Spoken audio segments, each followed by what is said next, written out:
Welcome to Bet On It, powered by Wager Talk TV. I am Kelly Stewart, and it is week 10 of college football. Time flies when you're going 3-0 on your best bets. Marco, a perfect 5-0 on the show. And Joe Raineri, our lone loser, going 4-1. I want you guys to jump in the comment section. Tell them how disappointed you are, because this is just unacceptable.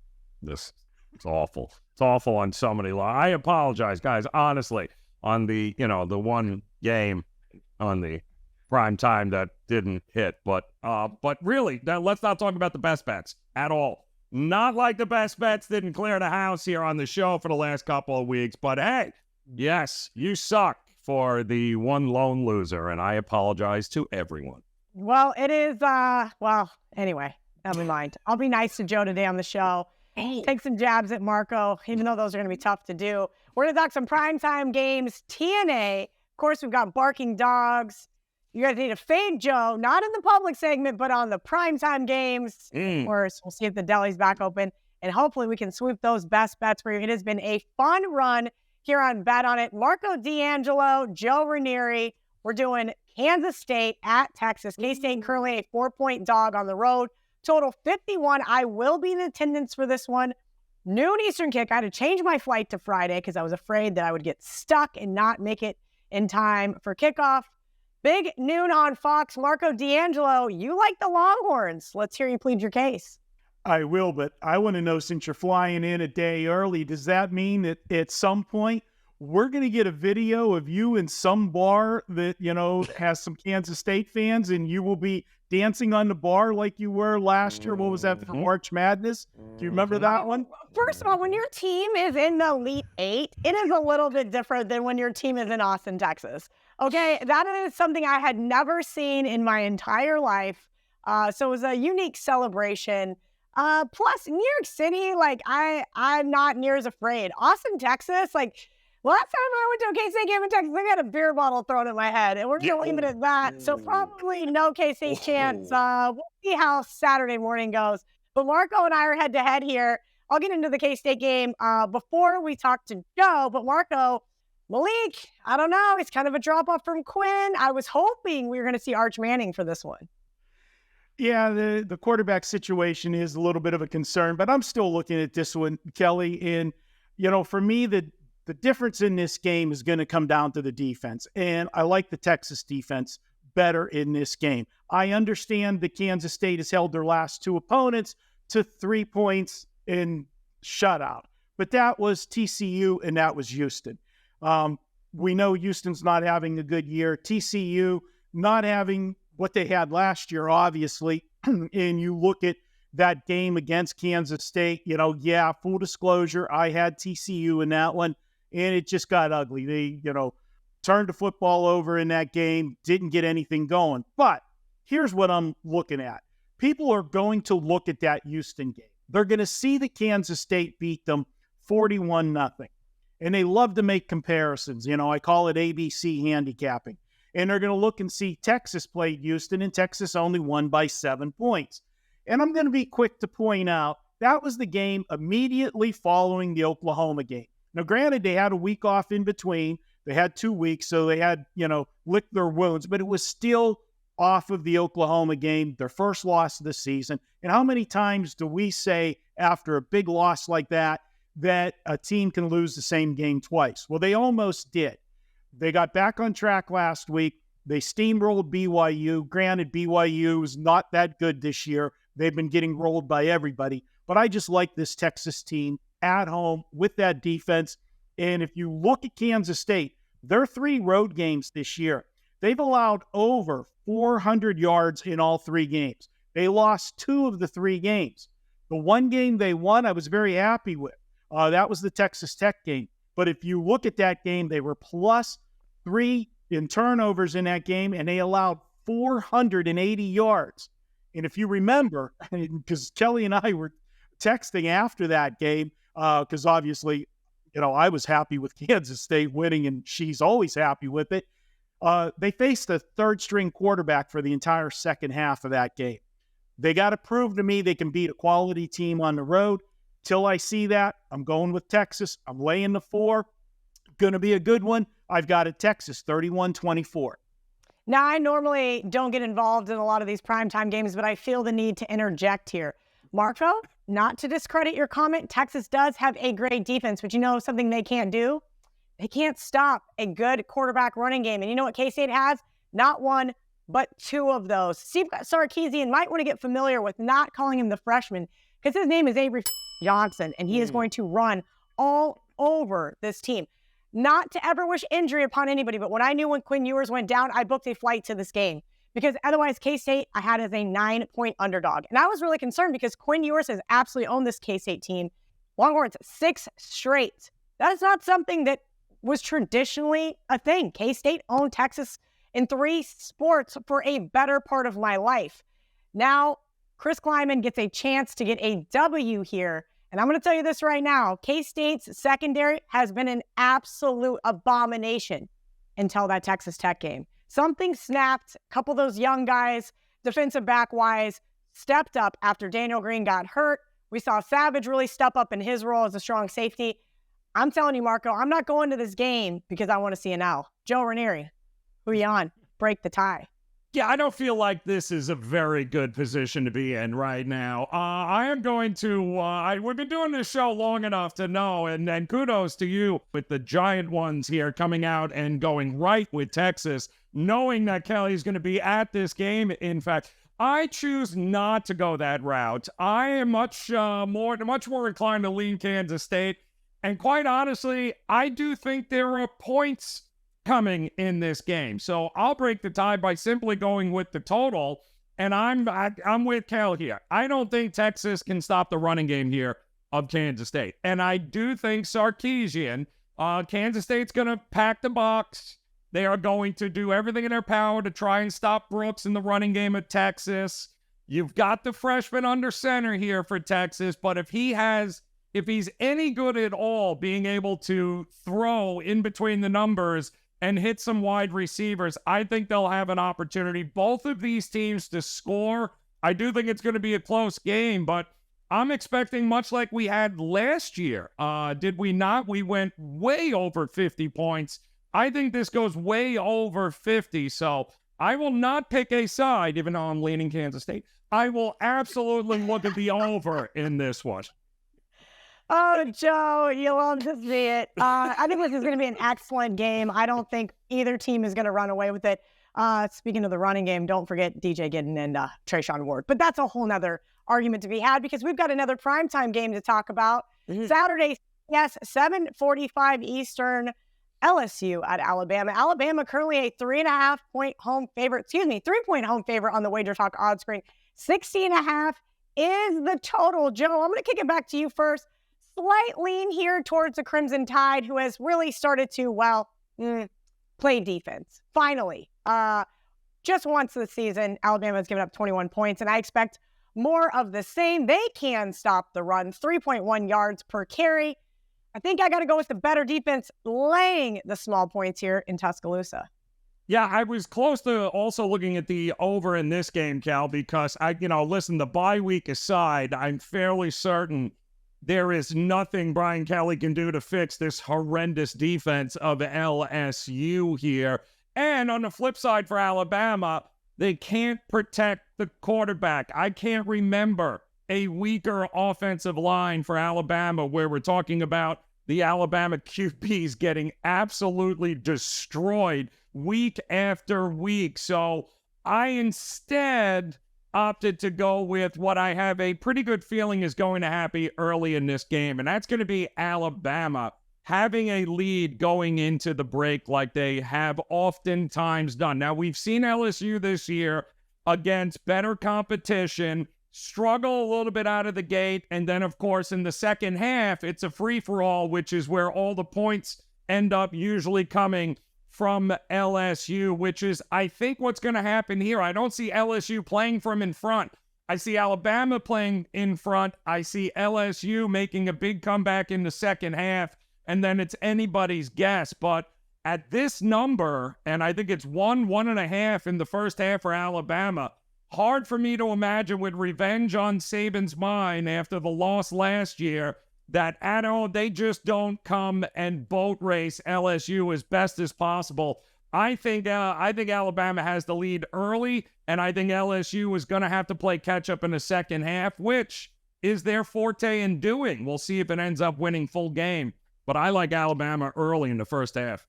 Yeah, Marco, Joe just brought up what I was going to bring. Remember that loss at LSU last season was the reason why Alabama looked a little sluggish in the first half of the Sugar Bowl and then ultimately went to destroy Kansas State in that one. Maybe they have this one circled. What do you think?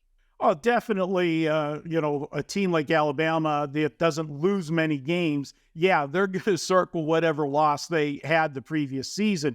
So I'll give them, that check mark. But this comes down to, and I hate to use the cliche, do you want to bet the LSU offense or do you want to bet the Alabama defense? That's what it comes down to. And I look at this one and, LSU, since opening week when they were held to 24 points in that Florida State game, they have scored 34 or more points in every game this season. Over the last 4 games, they've scored 208 points. For those scoring at home, that's 52 points a game average. Alabama, yeah, they've had 2 weeks to prepare for this, so I expect them to have a few wrinkles on the offensive side because that's what they've have to work on. That's been the Achilles heel, and they've come out slow to start some of their games. Take case in point, Alabama against Tennessee 2 weeks ago, and I was on Alabama in that game. They came out, Tennessee took it to them in the first half, and I wrote that one off, to be honest with you. Alabama made necessary adjustments at halftime and ended up going on not only to win the game, covering the spread, shutting out Tennessee in the second half. Are they going to shut out this LSU team?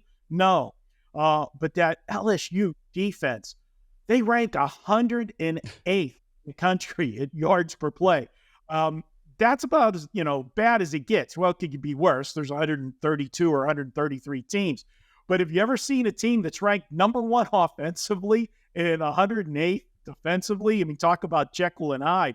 What I see happening in this game is that LSU is going to score touchdowns. There's going to be times in this game that, yes, the LSU defense is going to give up points, but because the Alabama offense has not been consistent all year, they're going to be drives. They're going to settle for field goals. And I think that's going to be the difference of the game. I think this is a classic who has the ball last, maybe, but I think it's LSU 35-31. That's where I'm going with it. I will say this much: of all the games on the show this week, this is probably my weakest opinion because we have to bring you those big TV games. I mean, Marco, we could have talked about Washington and USC. There was a possibility, but somebody, and I can't say what their reply was, we nixed that one. Yes, that Cal game was really painful, but that's okay. We got a cover. Yes. Anyway, classes, that can only mean one thing, kicking these two off for a minute, because it's time for some TNA. There he is, Ralph Michaels, off a perfect 6-0 weekend in college football and NFL. Kudos to you, Ralph. It looks like we're both heating up at the right time. Number 1 college football sides this year, Kelly, so I've been reading it well. Couple tough losses, and that happens to everyone. My totals the previous 2 weeks. But hey, guys, it's a great time to try. 66% since October 14th, all sports. If you want to get 7 days for the price of 3, just go to Wager Talk, buy my 7-game all-access package, and use the code RALPH69. You're going to get $7 for under $10 a day. You'll be glad you did. Ralph69, the jokes write themselves.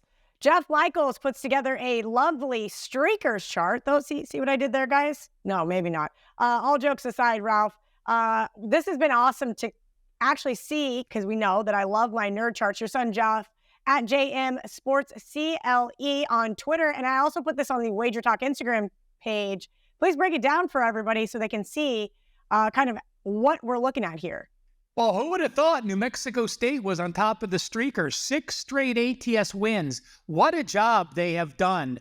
And then you look at the 5 straight, Virginia, Arizona State, Michigan. To me, you look for those teams that are not winning games but covering. New Mexico State, Virginia, Arizona State, Arizona, Old Dominion. Those are the teams where you get much more value. Vegas doesn't make the adjustments. Top losses, 6 straight ATS losses for Cincinnati, Hawaii, and that horrific defense of the USC Trojans. LSU, 8 straight overs. And Kelly, I think they're now 12 straight overs going back to last season. LSU, I know you guys just got done talking about it, has had a season high on offense against every opponent this year. That's impressive. LSU, USC, good offense, bad defense, 6 straight overs. And Troy's defense is legit. 6 straight unders for the Trojans. Yeah, I might end up on the USC Trojans this week. We'll see. Still early in the week, Wednesday morning here on Wager Talk TV. Ralph, you got a nerd chart for me. Let's talk about who some of the best conferences are at home. Well, I went back. I broke down the conferences for 2021, 2022, and 2023. These are conference-only games, and these are the ATS records for the home team. You see on the left-hand side are the last 3 years combined. And Kelly, your Big 12, 58% if you blindly bet every Big 12 home team. 58% in 2021, 54.8% in 2022, and 61.8% this year. And to me, it makes total sense, Kelly, that this year is the strongest because you have all those new teams coming in. BYU on the road, Cincinnati on the road, UCF on the road. You know, you see what those teams have done. So the only conferences with records of 53% higher combined over the last 3 years, Big 12, Pac-12, and ACC. And take a look at the bottom. MAC teams at home, 41.9% since 2021. And the MAC, by far the worst conference in FBS, and anything can happen on any given day, as we've seen on these midweek action games. So I will post this on Twitter, and of course, this chart available on the weekly Bet on It College Football Stat Guide. Yep, you can get that TNA chart on Ralph's page, wt.buzz/RM. All right, Ralph, you have 6 quick hitters for us this week in college football. Well, Kelly, let's see. Air Force is playing Army, so let's start with that. Friends always remind friends when service academies are playing, the under is really the way to look at. Since 2006, 10 overs, 41 unders. That is 81.4% to the under. And if you say, oh my God, this total is low, it's 31.5. When I went back to 2008, and looked at every FBS team with a total of 36 or lower, we have 10 overs and 30 unders. Those games are under for a reason. 75% to the under. 3 games apply. Michigan State, Nebraska, currently 34.5. Air Force Army, 31.5. And Northwestern and that Iowa offense that is pathetic, 31 is the total. So again, those totals are low, but there is an absolute good reason. Now we're going to look at a couple ugly teams. Syracuse and Michigan State off back-to-back-to-back losses against an opponent off back-to-back-to-back wins, and the line is less than 8. So that means these teams are a favorite or they're a dog of up to 7.5. So when you have ugly teams like Syracuse and Michigan State, how have they done against opponents that have won 3 straight? Well, they have 100 ATS wins, 63 ATS losses. That's 61.3% ATS. So it may be ugly playing those teams, but the numbers say they are in a favorable situation. I've got 3 more. I want to look at away favorites with a line of 6 or higher. They have a win percentage over 60%, and they scored 16 points or less. So which college football team scored 16 points or less, but now is still a winning team of 60%, and they're away favorite of 6 or more? That is Wisconsin against Indiana. Those teams, 43 wins, 21 losses. That is 67.2% against the spread. And if we look at that same situation on Wisconsin and exclude huge favorites, those of 17.5 points and higher, those teams have hit 76%. So Wisconsin in a 67% mode, using all favorites of 5.5 and higher. And if you delete the favorites of 17 or higher, it actually goes up to 76%. One more, Kelly. I want to look at teams that are laying 14 points or more with a low total, a total of 43. And again, this I think goes against what the public thinks. I think a lot of times people think, oh, it's a low total, it's going to be a low scoring game, and I could grab double digits with the dog. That's a positive play. It has not been. Teams like Ohio State and Air Force that are a favorite of 14 points or more and have a total of under 43 points have gone 65 and 40, 61.9% against the spread, and they've gone 54.7% to the over, just FYI. So that's Ohio State and Air Force. So Army, Air Force under, Michigan State, Air Force, and Northwestern under. It says plug your nose, but systems are positive for Syracuse and Michigan State. Wisconsin in a nice situation in a play-on roll, and Ohio State and Air Force as big favorites have covered 61.9% with very low totals. All right, he is the stat daddy, Ralph Michaels at Cal Sports LV. Thank you to Ralph, Mr. 6-0 last week. On that note, we've got some dogs that are barking. I'm curious to see who Joe and Marco like this week in college football.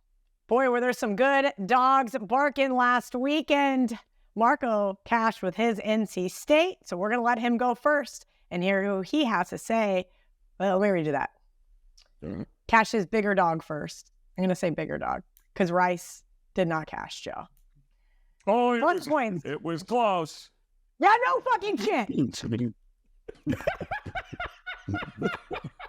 I am the fucking door. I just want to tell you this. Well, I'm walking into like Chubbs' party, right? And I'm watching Cal. I got Cal as a 3-1 underdog. And I'm watching on my phone, and he must have hired all these actors. So we like walked through, and like somebody came out through this like graveyard thing, and we were like walking up the front steps.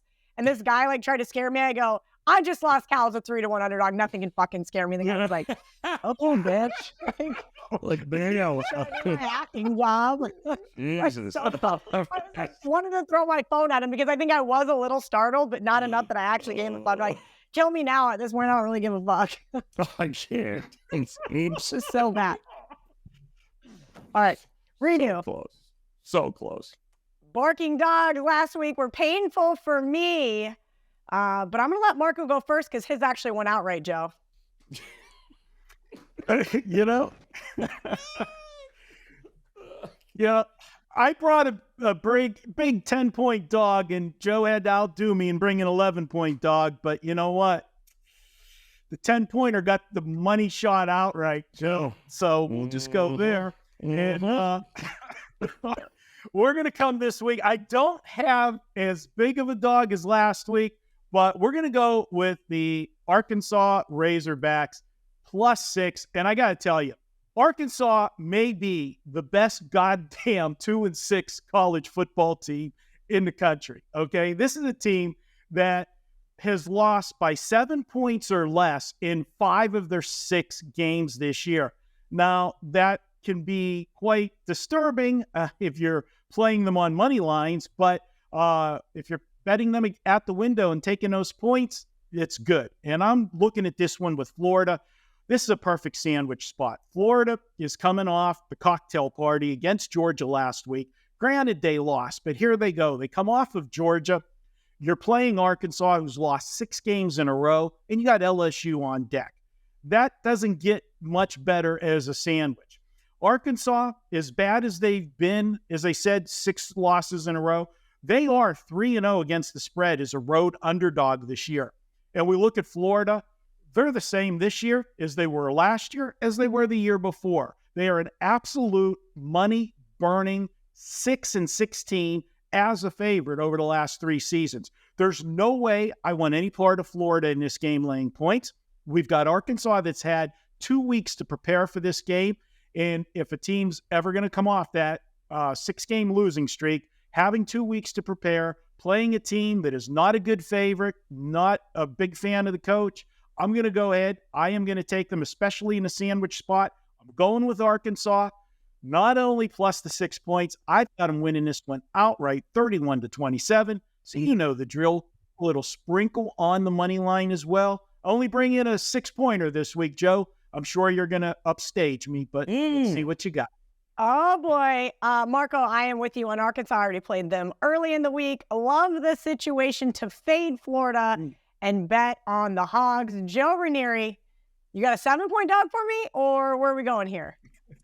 No, after last week, I have performance anxiety here, so I'm going to tone it down here a little bit, and I am simply going to go and really fade a team that the Wolves are going to come crashing at some moment this season, and I do believe Brett Bielema is going to take a sledgehammer to Minnesota this week here, who can't possibly continue to win games the way they are winning. Do you realize Minnesota has had just about every break known to mankind come their way? Do I really need to fair catch us on this one here? I can tell you they are also an astonishing 90% on fourth downs this season. That is impossible to continue. Now, Illinois, not great by any means, but Brett Bielema, he has some success here against good old PJ Fleck, doesn't he? They won last year. They won the year prior. And I don't see any reason why Illinois doesn't win this game outright, as that negative regression is coming. And the luck is going to come to an end for PJ Fleck and this Minnesota team that, as far as I'm concerned, has no business being a favorite over anybody, anywhere. Give me Illinois to right this ship. They've gotten better as the season has progressed. They've played a killer schedule. I think they do the same thing that they've done the last 2 seasons. They handle business, and they bring Minnesota back to reality. Not buying it. Sorry, give me Illinois to get it done and win by more than a touchdown. That's how much I think Illinois is going to win this game. All right. Very definitive with his little chihuahua there. Joe, we're going to kick it right back to you because it's time for Fade Joe Public. Well, it would probably help if I remember who the hell I played. Oh, yeah. I think it's going to be very simply here. I remember now. I am having a hard time with this Louisville team. Maybe it's the coach. Maybe we have lost enough money over the years backing anything Brom related. But am I crazy here? I mean, the public just loves this Louisville squad, right? Ranked team, top 10 here, going to lowly Virginia Tech. Who the hell is Virginia Tech to even be on the same field with Louisville? Seems to be the motto right now, and I don't get it. Virginia Tech made a change at quarterback last month there, and it has paid dividends to them. This is a team, Virginia Tech, that has gotten better each week. They've gotten better offensively. They've gotten better defensively. And you know Vatek is going to be pretty good on special teams here. I'm not willing to say that Louisville is going to be a double-digit favorite over Vatek. And now this opened at 11, by the way. It's down to 9.5. So I'm not alone in my thinking that Virginia Tech is being undervalued in the marketplace here. And Louisville, it just seems as if people think Louisville is good enough to roll out there and just run over anybody. I'm not buying it here. I think Vatek is absolutely a live dog here. Maybe not to win outright, but will certainly keep this close and give Louisville a bit of a scare. And we're looking at 80% of the tickets right now on Louisville. I'm not buying it. I am fading the public in their love for this Louisville squad. I'm back in Virginia Tech this weekend. All righty. Virginia Tech covered 4 of their last 5. Joe said they get 1 more. Joe, are they worth a sprinkle here? Absolutely. I mean, if you're going to play, get mine as well. Use them as your barking dog. Anyway. Because I love Illinois. That's why. Because Illinois should have been your best bet. Oh, my God. All right, Marco D'Angelo, your sandwiches have been mighty good lately. Let's see if we can get another one. A big old submarine. Okay, full disclosure, the submarine sandwich this week, Kelly bitches at me about some of the ugly tasting ones I have. I'm going to have trouble swallowing this one because I'm going against my arch nemesis, the Kentucky Wildcats. I'm taking Mississippi State, and Kentucky has been a thorn in my side this year. A couple times they were in right spots, and I thought they could get the W. Last week was one of those spots. Playing Tennessee, coming off 2 weeks to prepare for them.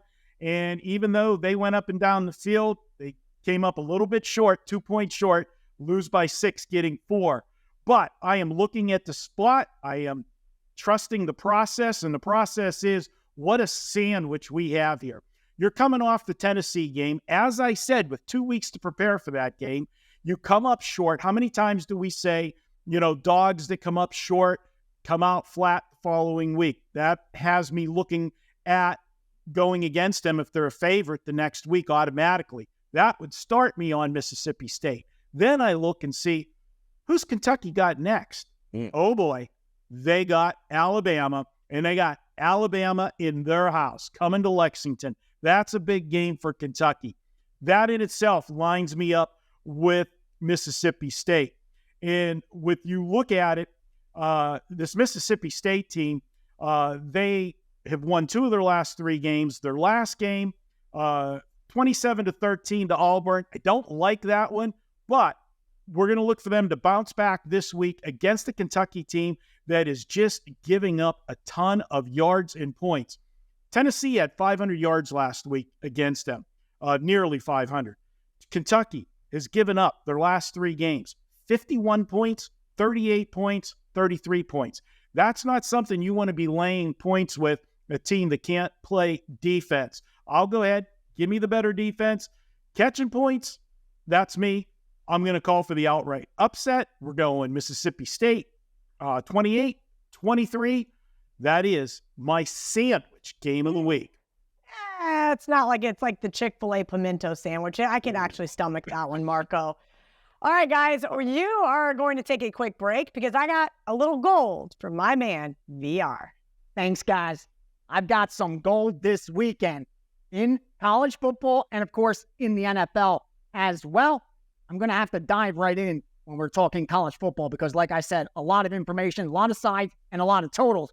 But before we do, I always like to share some of that passing success rate, offensively and defensively. And I'm going to give you the top 5 of each in college football in that order. Start off offensively. LSU number 1, followed by Michigan, Oregon, Oklahoma, and Georgia. On the defensive side of the ball, start off with number 1, Alabama, State, Texas A&M, Notre Dame, and Texas. Guess how those 10 teams have done ATS this year? 51, 29, and 1 push. 63% against the spread. I told you from the beginning of the season, passing success rate is one of those metrics with a high correlation to victory. And when you want to cover spreads, that matters. And I also told you value over replacement players. You get those 2 down, and you're so far ahead of the game. While everyone else is talking yards per game, yards per play, those metrics that have been factored into the betting line 30 decades ago, get a little ahead of the market and do some damage. So now let's get into that college football action because I got a ton of sides, ton of totals. I'm going to just have to go straight down the list. Start off with weekday games. Tonight, I won't be up, but we're on Akron. Akron Zips -4. There's also some steam on the over 37.5. I haven't touched that myself. Move over to Thursday. These are totals. South Alabama, Troy, under 45. Wake Forest, Duke, under 44. Don't follow blindly. I think I've only released 1 or 2 college football premiums so far this week, probably 3 of them. I'm selective, and I narrowed down those positions that offer the highest DB. You guys saw it that joined me with the steam room last Sunday in the NFL. I have leans on a lot of games, and I have information on every single one just about. But it doesn't mean I'm going to take a position on each one. My goal is to put my capital where the greatest return is, and that's why, as numbers don't lie, I've had some success. Move over to Saturday's action. Start off with Connecticut and Tennessee, over 54. Move down to Kansas State, Texas. I got 2-sided here. First group comes in, takes the +4.5 on the Kansas State side. And then I get Texas minus the 4 actually earlier this morning. So you have a disconnect there between two winning groups, both in college football this year, are up. That's key. So both of their ratings are doing really well. Move over to UTSA and North Texas over 72. That one's a strong one. I'll give a wink when I think it's really strong. Move over to Pittsburgh minus 2.5, under 51.5. Then Houston plus 4.5, plus 4.5 and 4 and some money on Houston over 58 in that Houston game. Illinois, Minnesota over 43. Iowa, Northwestern over 31. That's not a first half. That's the move down to Oklahoma State Cowboys plus the 6. Penn State, Maryland over 51. Carolina under 47. Louisiana, Monroe, Southern Miss over 56. West Virginia minus 10. USC plus 3. Now minus 3 and over 60.5. And finally, the Miami Hurricanes minus 4. A lot of information to digest. Remember, have your work. When you agree, if the number's there, do some damage, whether you follow, fade, or ignore. My goal is to help you guys make money. Best of luck this weekend. Oh, don't forget, Saturday, a lot of UFC too. Rodolfo Vieira, that's one of my best bets. He's minus 110. He's able to get the ground game going. He'll be able to get that fight in the bag for us easily. And this one's sharp. It's a dog, Angela Hill. Two very, very, very respected MMA sources that I trust. Both came in on the exact same side. Angela Hill at plus 120. So do with that what you like. Rodolfo Vieira, Angela Hill in UFC the night on Saturday. Oh, same with UFC. You guys have a great day. Enjoy the rest of your week. God bless. Go down, smash that like button, and leave a comment. Thank you. And there's your gold for college football week 10 at Greek_Gambler. Make sure you guys are giving him a follow for some of that extra gold. And now we're going to move right in to the end of the show. That's right. It is now time for best bets. Okay. This is not purposeful. I just have to say that because I already know what Twitter is going to say. I got into it a little bit with Oklahoma fans before the UCF game, and now it's just an all-on war. And I didn't mean for it to happen. I know last week my best bet was Wisconsin early in the week, and then ultimately ended up loving Kansas plus the points and, of course, the money line. They got the job done for us over Oklahoma, who really barely survived UCF the week before. But I would like to take a second and thank Oklahoma for beating Texas. Now on to Bedlam, where they have absolutely dominated. Let's be honest. They won 8 of the last 10 straight up and covered 7 of those 10 by an average of almost 13 points per game. So why do I like Oklahoma State? Well, let's talk about this Oklahoma State team and what we've seen from them and Mike Gundy. 5 games now. They finally have a quarterback instead of, trying to play his kid. That's a whole nother argument. But they got a nice win over West Virginia, Kansas State, averaging over 40 points per game in those wins. Hey, what is the Sooners' defense? What is the Sooners' weakness? That is their defense, especially against the pass, ranked 90th in FBS. I think we're going to be able to see the Fighting Gundys march down the field and put up an absolute utter dogfight in the last Bedlam that we're going to see for a while because Oklahoma's already got their sights set on the SEC. I think there's going to be a lot of bragging rights in this game, and I think the home team is worth a money line sprinkle. So give me Oklahoma State plus the 6, Oklahoma State plus the 280. Marco D'Angelo, who's your best bet for college football week 9? Well, all I'm going to say is I see Joe over there just fuming with his looking at that play. Hey, you've heard of Machine Gun Kelly? We've got Timestamp Kelly, and she got it done before Joe did. All right. Sorry, Joe. I'm going to go to a game that you guys are going to go, what? What the hell did you come up with that one? We're going to take a look at Texas State and Georgia Southern. Please do not turn off the video, guys. There's a rhyme to my reason here. We're looking at this one. Texas State is 4-2 over their last 6 games. They need just one more win to become bowl eligible. We know that's a big deal to get that 6th win. Texas State gave the game away last week against Troy. They had 4 turnovers in that game and still put up over 400 yards of offense, even giving away the ball 4 times. Georgia Southern, absolutely horrible spot scheduling-wise. And guys, this is what situational handicapping is all about. Take notes here. Georgia Southern got the win last week.